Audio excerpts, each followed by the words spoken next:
We are back, and we are joined now by Jeff Shirkey, labor historian, labor journalist, labor historian, assistant professor at the Harry Van Arsdale Jr. School of Labor Studies at SUNY Empire State University, author of the new book, Blue Collar Empire, The Untold Story of U.S. Labor's Global Anti-Communist Crusade. Jeff, welcome back to the show. Thanks. Great to be back. And congratulations on the book. We're so happy to have you on. It's funny because I was talking to Matt, our producer.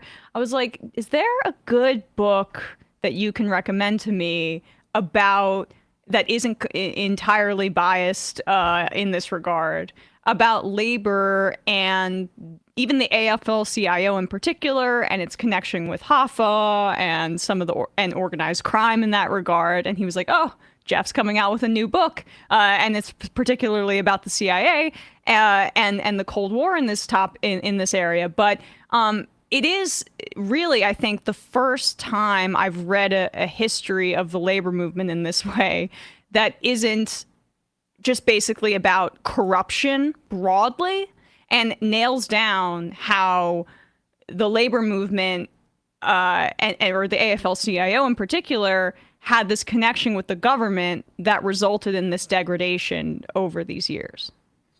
Yeah, it's it's not a very, unfortunately, not a very like inspiring or uplifting kind of history, of labor history. But it is really important, I think. For many decades, and some could arguably say even still today, many of the top union officials and labor officials within the AFL-CIO and its affiliated unions were closely tied to the U.S. foreign policy establishment, to the State Department, the U.S. Agency for International Development, National Endowment for Democracy, and of course the CIA, which is where the sort of derisive moniker AFL-CIA comes from. That was kind of started in the late 60s when some of this came to light for the first time during the Vietnam War. A lot of these labor officials were especially kind of rabidly anti-communist because they had fought against communists and other leftists within their own union ranks for so many decades. And they were very eager to maintain a seat at the table with, and maintain sort of legitimacy and respectability in the eyes of the U.S. government, because they weren't particularly radicals in how they pursued unionism. They didn't like ideas of class consciousness or class struggle. It was more just about, having the right connections and having a more amicable relationship with bosses and managers at the bargaining table, and trying to be equals in economic planning and demonstrating that, like, look, we're loyal, patriotic citizens, and we hate the Soviet Union and communists as much as anyone else, or even more so. And and as you mentioned, it did kind of serve to lead to this kind of degradation in this decline in union density and union power, because as I argue, the AFL-CIO was so focused on waging this Cold War overseas and devoting so many resources and so much energy to this, while not organizing the unorganized in the U.S. and not fighting back against corporate America's attacks on the labor movement, and not being enthusiastic enough and sort of jumping on and supporting the various social movements that were happening throughout the 60s and 70s. I mean, there were some exceptions, but generally speaking, the mainstream labor officials from the AFL-CIO were not kind of doing the things that we would hope that they would do, and instead devoting so much time and energy and resources on trying to defeat any kind of left-wing or anti-capitalist or worker-led labor movement in pretty much everywhere around the world. And right, it was really an assault on union internationalism. And I think that, I guess a good place to start might be the 1930s, right? When you see union density and that rise, and communism and communists being huge in that struggle, right? And their efforts in terms of labor organizing being central to building up that union density. Just take us through the Great Depression, the role that communists played here in the United States in labor organizing in particular. Yeah, so obviously with the Depression, it was millions of people, working class people, lost their jobs, their homes, their life savings, and it was clear to a lot of people that capitalism just wasn't working, and so they were much more receptive to communism, and the Communist Party USA grew to unprecedented heights. Still marginal overall in U.S. politics, but much more influential than it had ever been, because it wasn't just about ideology. It was actually a very practical and well organized party, and they were especially active in organizing the unorganized in the labor movement and trying to be more inclusive, because before then it was very typical for unions to try to, especially the AFL affiliated unions, to exclude racial minorities and women and immigrants and so-called unskilled workers. And so the CIO was created in 1935 to kind of take advantage of the fact that, just like now, millions of workers were so eager to unionize. Unions were very popular. There was a lot more class consciousness because of the reality of the Depression. And the AFL was not taking advantage of that to go out and put in the resources to organize millions of workers in the auto industry and steel industry and electrical industry and others. So the CIO kind of broke away from the AFL and went about organizing these millions of previously unorganized workers and successfully unionizing the biggest corporations in the country at the time, which is sort of like the equivalent of if Amazon and Walmart and McDonald's were like unionized totally and wall to wall in a few years. Like, that's basically what was happening. And the CIO welcomed in, or at least tolerated, communist union organizers because they were such dedicated and effective organizers, whereas the AFL, having always been more conservative, had totally kind of shunned communists and other radicals. But the CIO welcomed them in the 30s and 40s. So then coming out of, after the end of World War II in 1945 and kind of the beginning of the Cold War, the rivalry between the US and Soviet Union, a lot of unions within the CIO were led by communists, or at least, communist fellow travelers and allies.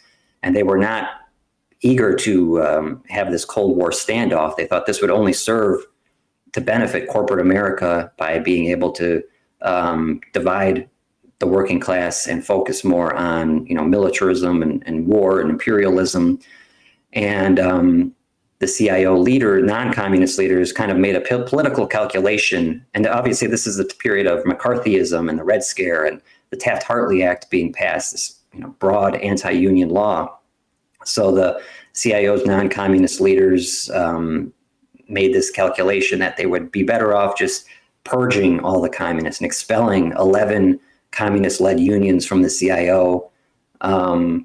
And I think it was a really dramatic and unfortunate turning point for the labor movement, where things started to kind of go into decline. The CIO became a shell of its former self. It lost like a quarter of its membership through these purges, and then just kind of limped along for a few more years and joined the AFL to become the AFL-CIO. And it was really kind of just crystallized with the CIO from the beginning that they were politically against any kind of leftism. It was kind of born out of the Cold War. And to some extent, that's still a problem. Like, another important book that recently came out is Hamilton Nolan's book, The Hammer, where he criticizes the contemporary AFL-CIO for not doing enough to put forward the resources and energy to help organize the millions of workers who are really ready to go. They're trying to organize on their own in many cases, and they just need some institutional backing. And it's not happening. And so I think that's tied to this history that I'm talking about in this book.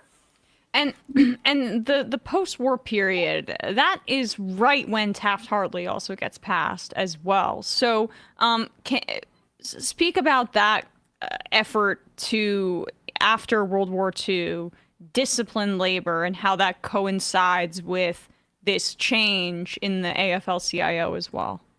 Yeah, because the labor movement throughout the late 30s and 40s had grown to unprecedented heights. So by the end of World War II, roughly 35% union density in the private sector. Like 1 in 3 non-agricultural workers in the U.S. was unionized. It's incredible. Now we're in the single digits, right? in the private sector, yeah, it's like a little less than 7%. So really an incredible moment. And yeah, the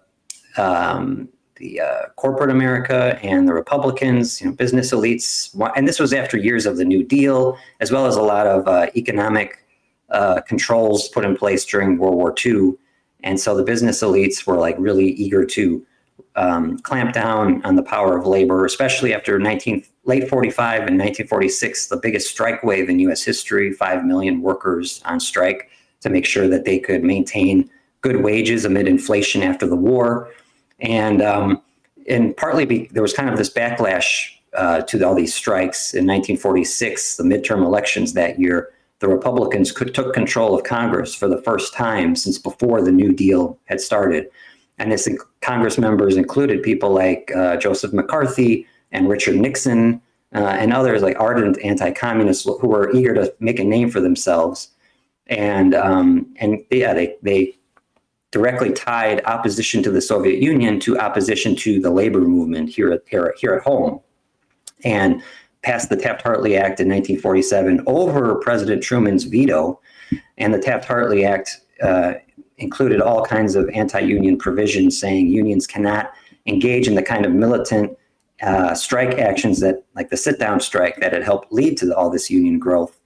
And a lot of other things, but in particular, it included a requirement that union officers had to sign a affidavit swearing that they were not and had never been members of the Communist Party. And interestingly, it didn't say you have to sign an affidavit saying you were never a member of any kind of fascist party or Nazi party. Right. It was just Communist Party. And some of the CIO leaders and unionists, either because they were communists or because they were just sympathetic, or just didn't agree with this, they refused to go along and sign these affidavits, and that was part of the pretext for why they got kicked out of the CIO. How did these anti-communist lawmakers build consensus to such a degree that they were able to get a bunch of Democrats on board? I know there were a lot of anti-communist war hawk Democrats. What was that guy's name that Biden says is his... Scoop Jackson. Scoop Jackson, yeah, his mentor on this particular front, or his ideological North Star as it relates to Israel. Anyway, Scoop Jackson was one of them. Like, how did that happen? How did this anti-communist consensus build to the point where they were able to override Truman's veto on this? A lot of it was the fact that there, like we were talking about, in the 30s, the Communist Party USA was somewhat influential, and it did grow, and there were actual communists in the labor movement and in the U.S. government and the State Department and different agencies, and and there had been this World War II alliance between the U.S. and Soviet Union, and there was a sense from a lot of even Democrats, but Republicans especially, that that this sort of paranoia and hysteria was that there was truth to it, and that the country really was in some kind of peril. And of course, the military-industrial complex was starting to be built up around this time, and there was it was sort of the military mobilization and the need for wartime production that had pulled the economy out of the Depression during the war, and a lot of obviously, of course, a lot of military contractors, but also politicians, members of Congress, wanting to make sure that there were jobs in their districts, got behind this idea of the military-industrial complex, and we needed to have a more and more military buildup, new innovations. Now there was an arms race with the Soviet Union, and all these justifications given for ever more military buildup and never-ending war, essentially, got tied to economic policy and political considerations for getting elected. So I think it was a lot of factors. Someone like Scoop Jackson was especially prominent more in the 70s. And part of it, his thing was just really ideologically anti-communist, which is true for a lot of the labor leaders of this whole Cold War period, kind of true believers that, that they were really focused so much more on this idea of so-called democracy. And I think it's they use democracy and freedom as just kind of these euphemisms. I don't think it was because you often see them backing like right-wing We do dictatorship. that to this day. We do that right. to this day. Right. But a lot of the labor leaders were so much more focused on this battle of democracy versus totalitarianism, and not so much interested in the battle between workers and bosses, like, which is really what the labor movement should be focused on, I think. It was much more like there were all these, you mentioned labor internationalism at a lot of international labor conferences, and the creation of different international labor bodies that the AFLCIO was supporting. They made sure that all the discussions were about, like, how do we fight the communists? How do we isolate the Soviet Union? How do we undermine left-wing forces? Because it wasn't just about actual communists. It was just anything that was slightly to the left of center was just branded communist and beyond the pale, in Latin America, in Asia, in Africa, in Europe, everywhere. And so at these like international conventions, so much of the discussion and focus was on like these Cold War questions of geopolitics, and not so much about how do we empower workers, how do we curb the power of corporations, and things that you would think labor movements should be focused on. Hey, folks, don't forget to hit the subscribe button and check out our daily show. We do it every day at 12 p.m. Eastern for about 2.5 hours. We even take phone calls. You should check that out.